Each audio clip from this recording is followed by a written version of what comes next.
कसं आहे की काँग्रेस नेते नाना पटोले नेहमीच उपट सुंब्यासारखी भाषा करतात, खोटं बोलतात आणि सर्वसामान्य जनतेची दिशाभूल करतात. हा त्यांचा स्वभाव आहे.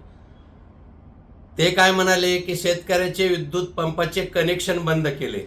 या राज्यात एकाही शेतकऱ्याच्या शेतीचं विद्युत पंपाचं कनेक्शन बंद केलेलंच नाही. उलट मुख्यमंत्री सौर योजना अर्थात सोलार खऱ्या अर्थाने शेतकऱ्यांच्या जीवनात आर्थिक क्रांती घडवणारा प्रकल्प आहे. आज शेतकऱ्यांना दिवसा लाईट सोलारमुळे मिळते. शेतकरी दिवसाच आपले ऊस असतील पिकं असतील भिजन शिजन करतो.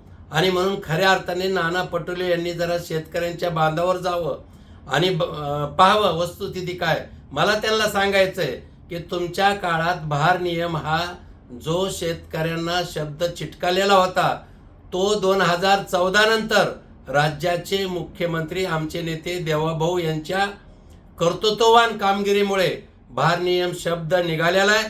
भर उन्हाळ्यात शेतकऱ्यांना आज विद्युत पुरवठा सुरळीत मिळतो. हे पटोलेंनी लक्षात घ्यावं.